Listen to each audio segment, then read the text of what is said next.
Hello everybody, it's me Tash. I'm back with a new episode of the How to Renovate podcast. So today I've got a little bit of a different episode for you.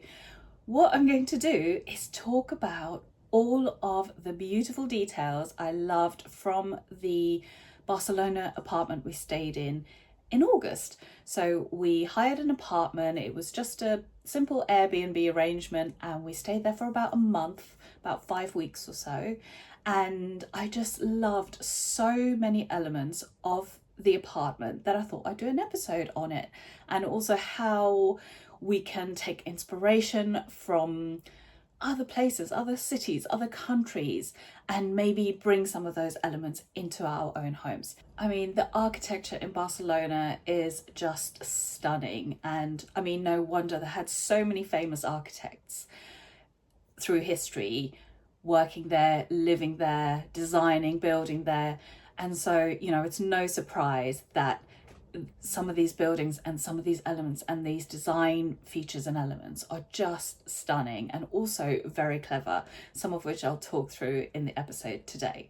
But I just love this. I think if we all are able to travel, which I feel very fortunate to do, because like I've spoken about before, I used to live in Cape Town, South Africa, right at the very most southern tip of the planet.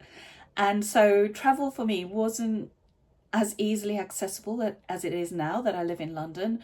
So anytime I can travel, go anywhere in Europe or anywhere really, I just really appreciate it and I really take it in, because it's something that I really wasn't able to do when I was younger. We just weren't able to do it as a family really, because we were just so isolated, far away. There were all sorts of political reasons why we couldn't travel when I was growing up. And so I just really, really appreciate it now. And whenever we go anywhere, I just try and soak it all in, take it all in, and then kind of bring it all back as inspiration. So I'm really excited to go through this episode with you. So I will start talking about everything I loved in this little apartment. It was only a 2-bedroom apartment, but there was so much to love. So I am going to do my absolute best to explain everything, because if you're listening only, obviously it's going to be a little bit tricky, but maybe you'd like to watch this episode on YouTube and you'll see all the videos I've put together of the apartment, all the detailing as I talk through them. Okay, so let's start on the street. So it was a typical Barcelona apartment, one of those huge, gorgeous wooden, massive doors that you just open off of a really busy street, and all of a sudden you're in this calm, cool entrance hallway, this little oasis which just protects you from the heat. It's usually stone floors, stone walls. And so this one was no different. You came off the street through this gorgeous wooden carved door, really traditional, with a big door knocker, all in kind of cast iron and metal. And you enter into this kind of calm oasis. And as soon as you kind of shut the door behind you, you kind of shut out the noise, shut out the heat, and you just feel instantly calmer, cooler, and more at home. So this apartment had this lovely entrance way. And so you walk in and it was really beautifully styled and furnished, actually. You could really tell that whoever designed these apartments really took care in the pieces of furniture they chose and the materials they chose, which of course I will go through as well as I get into the interiors of the apartment. But it was just really calming. So you'd kind of come into this big entrance hall, tall ceilings, all stone, very cool. And then you'd walk through past the lift, the elevator, into an open courtyard. When you look up, you could see all the way up the building, which I think was about 5 stories high. And at the top, you had an open rooftop. And from the central courtyard, it opened up all the way to the sky, and you could look up and see all the massive windows from all the apartments opening onto this courtyard. The designers had styled this courtyard really beautifully with just simple seating upholstered in this gorgeous red striped fabric, but then also surrounding the courtyard they'd softened it all. So they'd softened the kind of exterior plastered walls with these really long drapes, these curtains in all different but complementary colours. It had dark blue, kind of an ochre colour, and then also a green, a dark green, and they all just worked so well together. And it just gave it so much kind of character and softness. And then they added some gorgeous plants, big plants, always great for an outdoor space. And then these little marble green side tables, which just added that kind of colour contrast with a red. And it was all very kind of Soho house. So it kind of reminded me of kind of when you walked into a Soho house hotel or a restaurant, and the same with the rooftop really, which I'll discuss more at the end of the episode. And then when you went up to the apartment door itself, what I really loved is how they just kept the original doors. So our apartment door was, again, this massive, solid, original wooden door with all the original brass fixtures, so the original door pull and the original peephole where you kind of twisted it and you could see through it, and then you twisted it shut again. So I love that they kept all these original features, especially on the entrance. It just gave it that sense of history and almost kind of a sense of grandeur almost as you walked in, having these massive heavy doors. It just, that sense of entrance when you're coming into both the building and into the apartment. Of course, I cannot do an episode about a Barcelona apartment without talking about those gorgeous wooden shutters, the really tall ones that you see. If you've ever been in Barcelona, you look up and you just see these really tall windows, and they all have the wooden shutters. And of course, some are original and some are new, some are modern, but they all tend to have them because they need to keep the heat out and they need to keep the noise out in such a busy city. But we had a mixture in this apartment. So some were original, restored, and then they had some newer ones, but done in the same kind of wood. So it kept the kind of feeling of it all being original. And they are just beautiful. Just the sense of just opening them up in the morning, letting all the light and the warmth flood into the apartment. I just love that feeling. And I just think having these are not only practical, of course, in a city like that, but they also provide this amazing architecture to the building. They just are kind of a design feature within themselves, into the bones of the building. So before you even start with your interior design, you have these amazing shutters to work with, really tall windows, generally quite tall ceilings as well. So just thinking of it as an interior designer, having those bones, the original doors, the original windows, and the original beams and ceilings, which I'll get on to next, already as the bones of the building, what you get to start to work with is really exciting, because you're straight off the bat starting with something beautiful to build on. And so I just thought these shutters were just gorgeous, and of course practical as well.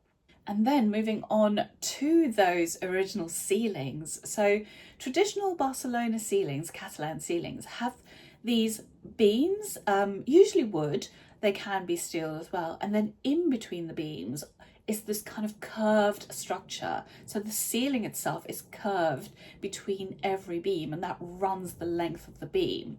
So this way of constructing ceilings is called Catalan vaulting. And it's a tradition that was kind of born out of practicality, really, because they were cheap to construct, they were quick, strong to construct, and also they were fire resistant. And so during the industrial boom, this is how the ceilings were constructed. And also they're really pretty. So actually over time, this has been quite a feature to try and keep in the old buildings. It's become a hallmark of Catalan architecture, and they're really proud of it. They try to preserve it. Even when renovations are being done, they try and preserve the shape and the beams of the ceiling. And that's actually exactly what they did in this apartment as well. So the rhythm of those beams and those shallow vaults really have become kind of a recognizable part of the Catalan aesthetic. And now it's really part of Barcelona's architectural DNA. And even in modern renovations, like they did in our apartment, they often preserve those curves and those beams. And what I absolutely loved about what they did in our apartment is they did a combination. So wherever they could keep the beams, the wooden beams, they did. And so those were exposed as natural wood with the white curved ceiling, plastered ceiling in between the beams. And then in places where they needed to put in the modern elements like lighting, LED lighting, the air conditioning vents and so on, what they did is they dropped sections of the ceiling and created a gap between the beams and the bottom of the dropped ceiling, creating a void in which to hide the practical elements like the wiring for the lighting, like the air conditioning units or whatever needed to be hidden in there. They dropped it, they plasterboarded it, but what I actually loved is how they angled it. They worked with modern shapes with the dropped sections, but still preserving the beams. So you'd see both elements. You'd see the modern angled elements underneath the beams, but you still get that sense of history and that sense of pride in the Barcelona architecture when you're inside the apartment, which I just absolutely loved. And then the lighting really worked well when it was illuminating those historic bits like the beams also. So I just absolutely love that they did that in this apartment. And I do think, that is something we can bring into our own home design. Let's say you have an older property, like a Victorian property, an Edwardian property. What I really love to do is try and preserve as many of the bones, the historic elements of the building as possible, and then work on top of that as a layer with any modern elements that you want to add in or the client wants to add in, and make those two work beautifully together. And I think that's why I love this so much, because that's exactly what they did in the apartment. And the next thing I really loved in this apartment was the way they did the lighting. So I've kind of covered that a little bit in how they added the lighting into those dropped sections of angled ceiling. But really, they used the LEDs so cleverly that they were completely hidden. You couldn't see the actual light source itself, so you couldn't see the LED light anywhere. But when they were turned on, you could see the illumination. So it was kind of this glow that appeared when you turned the lights on. You couldn't see the actual light source, but the whole ceiling would glow from behind these drop sections. The LED strips were hidden, and the light that would glow out would then illuminate those gorgeous features like the beams and like the vaulted ceilings, which just caused really beautiful shapes and shadows into the room, onto the ceiling when the LEDs were on. So I love that feeling that it gave you in a room. I always talk about how you want to feel in a room. It just had this glow, this coziness when the lights were on at night, but you didn't have the glare of seeing the light source itself. So I just thought that was really cleverly done. And then another place they used this was actually in the bathroom. So above the shower, they had exactly the same idea where they dropped the ceiling for most of the bathroom. Perhaps there was a reason they had to cover most of the beams in the bathroom. It could have been a building regs, it could have been a safety reason. But above the shower, they managed to keep the beams. So only above the shower area, you can see these original beams, and again with a hidden LED tucked away into the dropped part. And so when the LED was turned on, it then illuminated the entire ceiling of just the shower area onto those beams again. So you had this gorgeous glow that you could just turn on if you wanted to have kind of a relaxing shower. Then you could just turn that one light on and it would be just like the ceiling was lit up. And so I really loved that little design detail as well. Another thing they did in this property, which I have not seen before, they used spotlights, just regular old spotlights, in a clever little way that I wanted to share with you. And I think this way of doing it came from the wider architecture in Barcelona. So what they did is they used different diameters, so different sizes of spotlights, and then grouped them together in the little corners. In the bathrooms, for example, there was a group of 3 spotlights in 2 corners in each of the bathroom. They had this group of one large standard spotlight, and then they had two really small ones next to it, and they just kind of grouped it in this little group of three on the ceiling. And when you turned it on, it just formed this lovely beam that just shone down exactly where you needed the light, so above the vanity unit or in a dark area of the bathroom where you needed it. And I just thought, just using spotlights in such a slightly different way, just kind of not, just putting them in a grid, but just using them where the light is needed, which I talk about a lot as well, not just to line them up in a grid, but actually where you need the light. Think about how you use the room and where you need the light. And I just thought that was so clever. And just to use something that, is really not quite liked by designers. I mean, I don't really like using spotlights. It's kind of almost born out of necessity or practicality sometimes. Even though I only place them where needed, I still think that they're not the most attractive sources of lighting. I'd rather use something else. But I just thought, if you are going to be using spotlights and you wanting to be doing it on a budget or quite cheaply, you could do it this way and then still get a little design element out of it as well. So I just thought that was really clever. And actually using them grouped that way actually formed this gorgeous beam of light as well, which is good for illuminating various surfaces. So in one of the bathrooms, it had this original brick wall, which they'd stripped the plaster back. So the old brick was exposed. So it was quite textural, quite rough.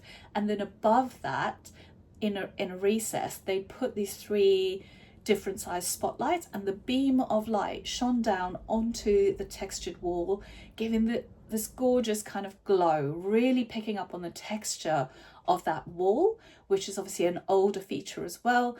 And the spotlights are obviously a modern feature. So again, mixing that old and new to really, really great effect.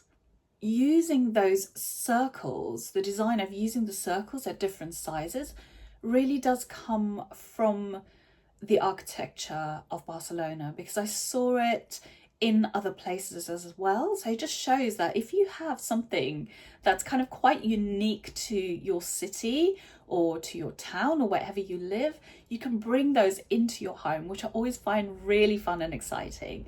They use the same kind of technique on the rooftop, where in some of the walls they had this series of different holes, and I think there were vents for some of the buildings, so air vents, and so they were just punctuated with these different sizes of circles, of holes, and that just made a plain wall where there would have been just a plain rectangular vent much more of a design feature and just something definitely more pretty to look at. So I love that they carried that through. They're kind of carrying their traditions of their architecture through into something completely different, like the lighting. So taking it from vents and from airing out a building, probably traditionally, to then bringing that shape into using the lighting.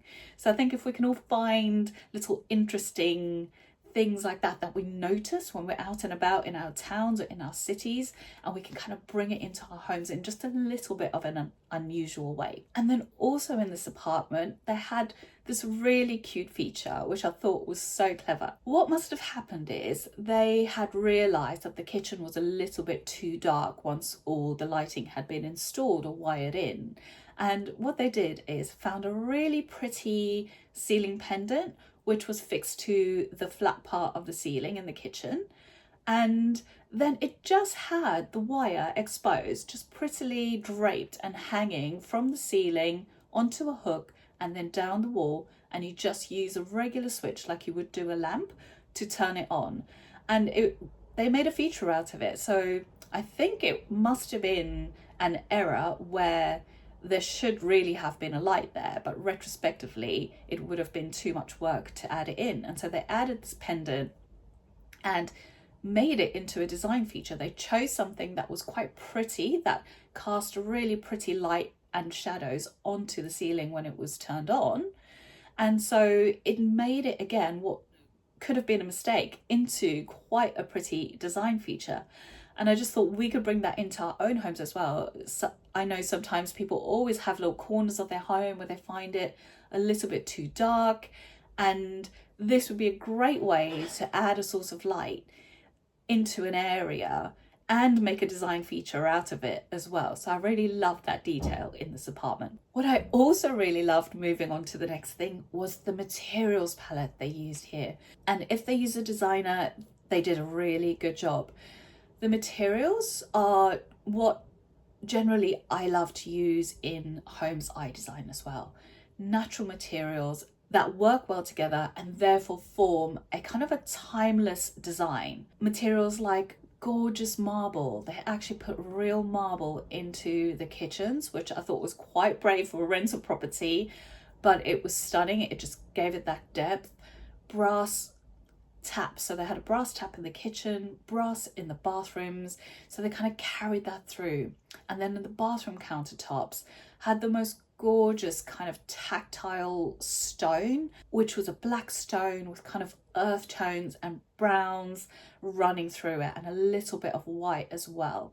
So that just worked all really well together. And then of course the exposed brick, which I talked about before, all natural tactile materials that work really well together in a palette.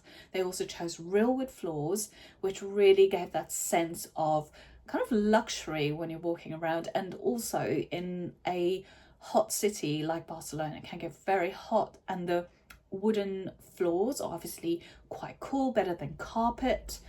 And what I really loved is how they also carried that materials palette through onto some of the furniture as well. So I had a marble dining table, and they also had kind of other marble elements in the room. They had more tactile wooden elements in the rooms, which I will get into as well when I talk about the interior of the apartment. And then the next thing I want to talk about is the tiles and the way they did the tiling in the apartment. So obviously I don't think I can talk about a Spanish city without talking about tiling, right? So the tiles they used on the floors in the bathrooms were hexagon tiles. But what I found really interesting about the way they did the tiling in the bathrooms, where they did not tile to the edges of the room. The tiles were kind of laid out in the room, within the center of the room, with a gap between the wall and the tile edge itself. And then whatever they used on the walls, it looked like it was kind of a micro cement or some kind of concrete.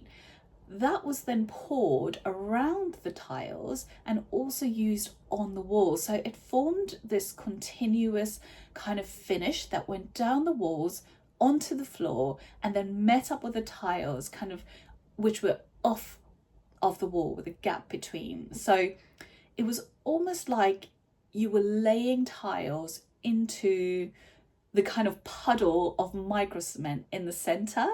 And I just loved the kind of feeling of that. I just thought it was quite unusual. I hadn't really seen that before. And they also used the same material, so that micro cement, into the showers as also, and onto the vanity units, which I'll talk about next.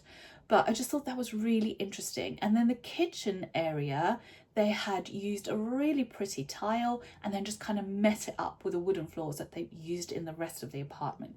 So that really zoned the kitchen area really well. And of course it was quite practical as well, having the tile along the kitchen run of units rather than the wooden floors, which would probably stain or damage a lot more easily than the tile. So really practical as well. So I really loved how they did that, particularly in the bathrooms, which then brings me to the vanity units, which I'm going to try my best to describe it if you're only listening.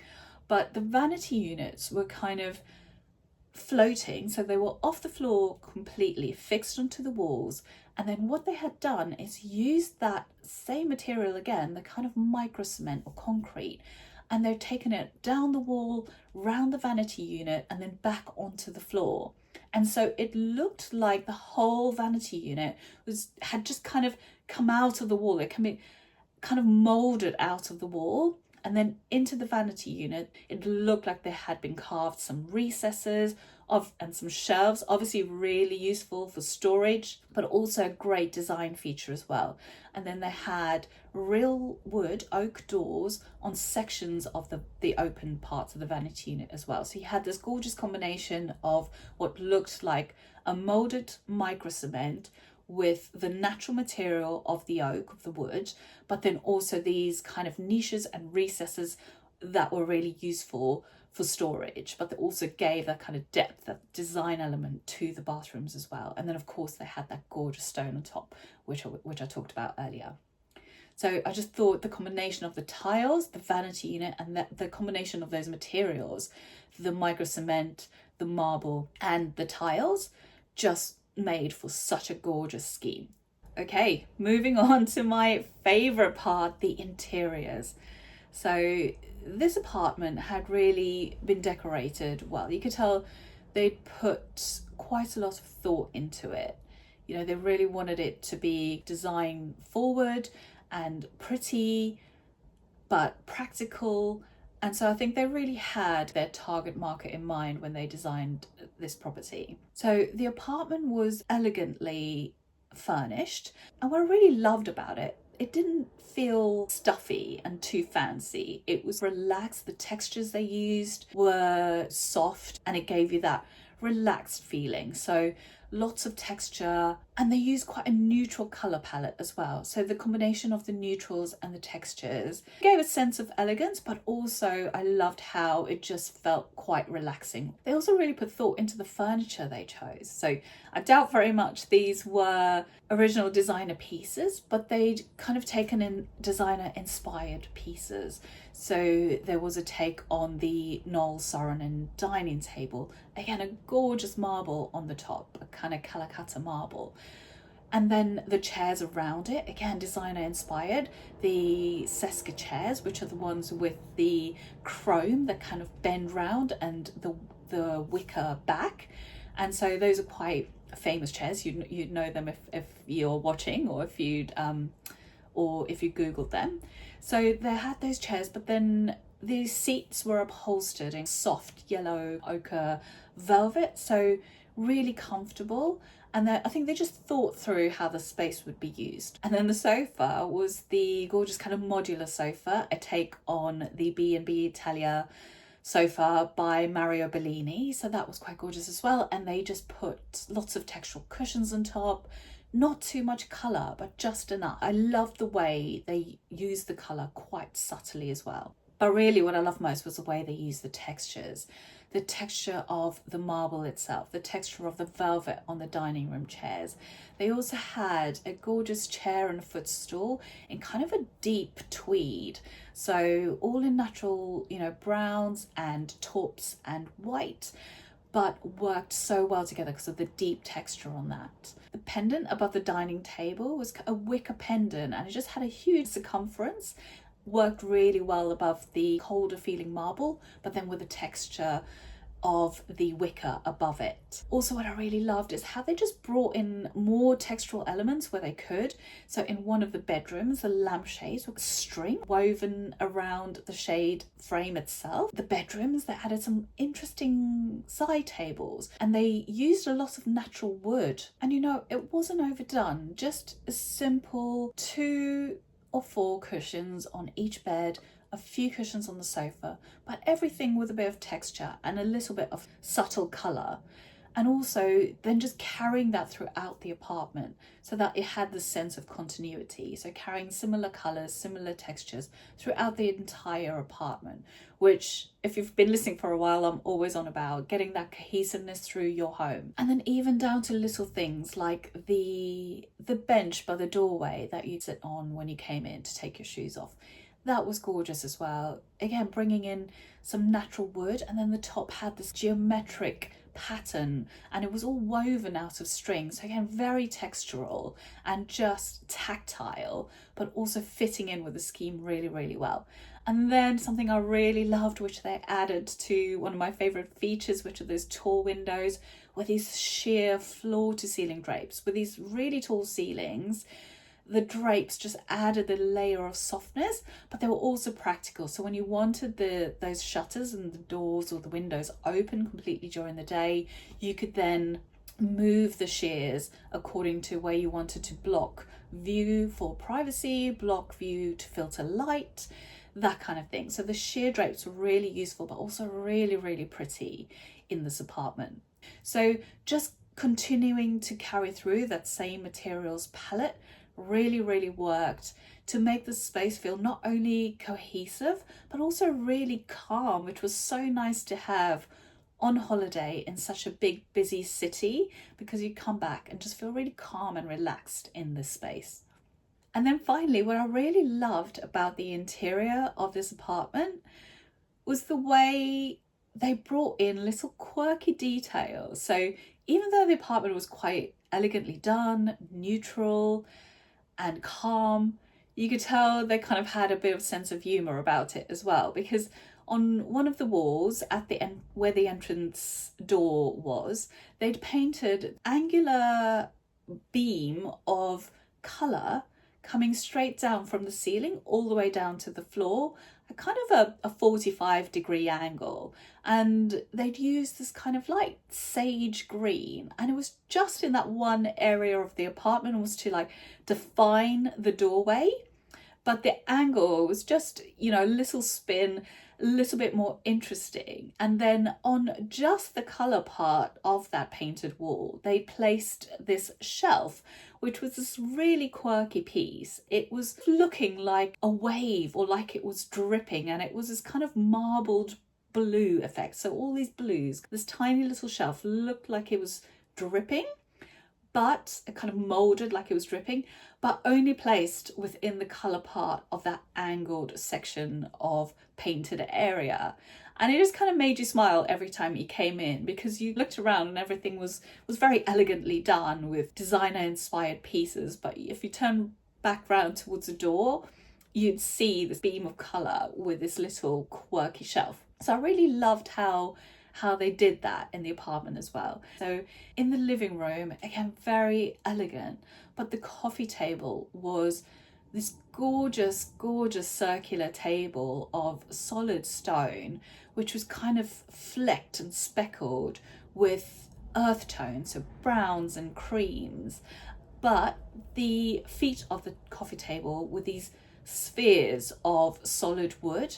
So that just added another kind of quirky view as you came into the apartment.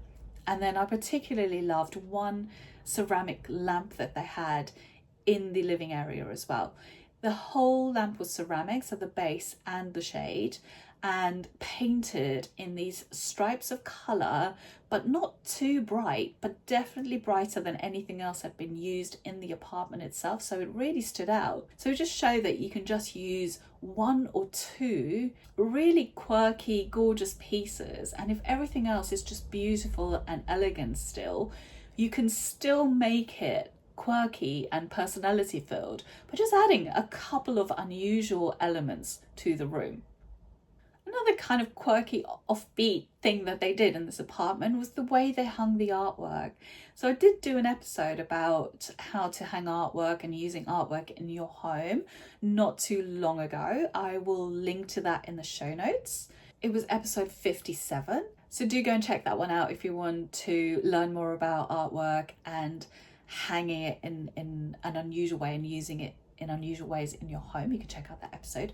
But back to the apartment. So they hung the artwork kind of off center to most things. So at the back of the bed, they'd hang an artwork off to the left or off to the right, and not really line it up with anything, which really catches your eye because it's not how you would usually see artwork hung.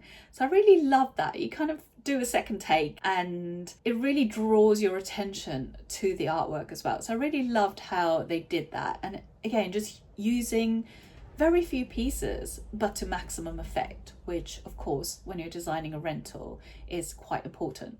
And then lastly for this episode, everybody, I wanted to quickly talk about the rooftop.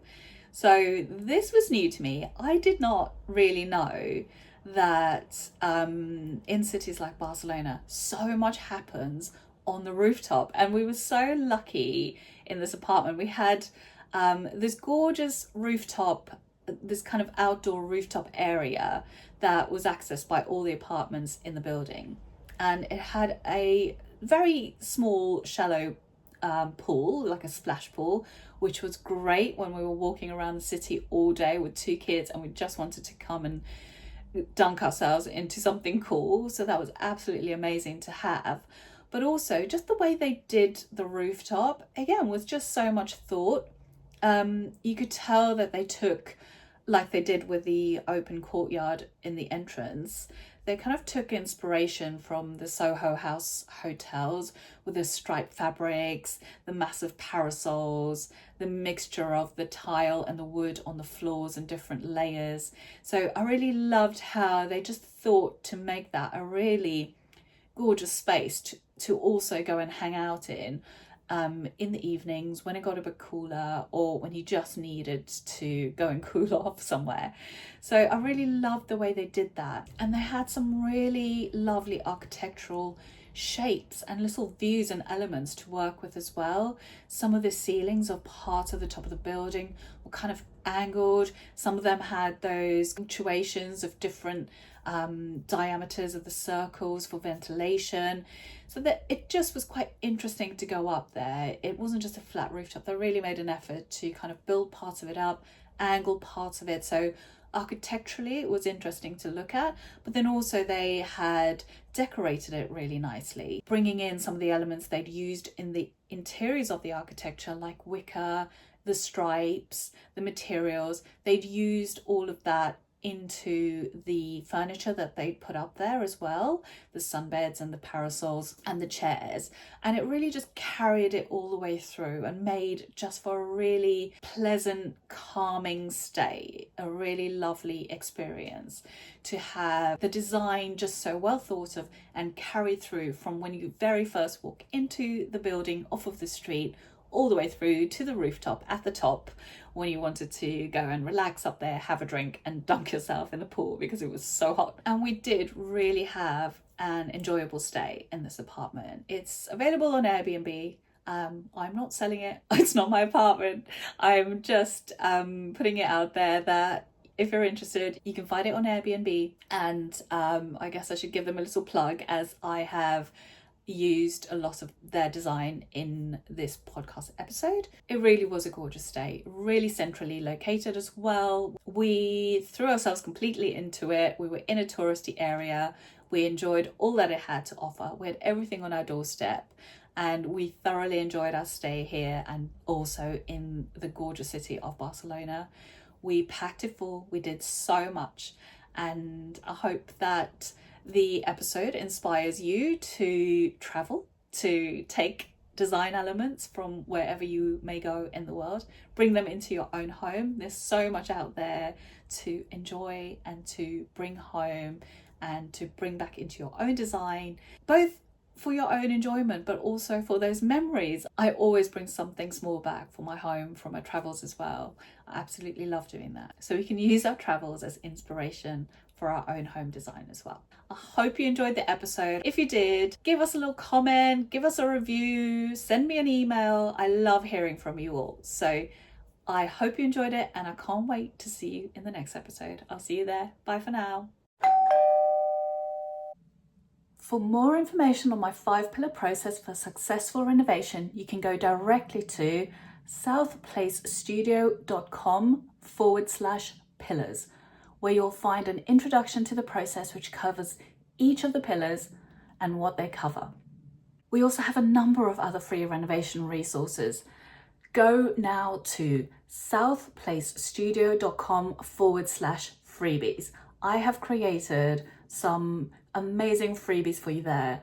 There is one on the process, like we just said. There is one on planning permission. There is one on kitchen design. There is another one on lighting planning. Go and check those out. There's so much free information there to help you with your renovation.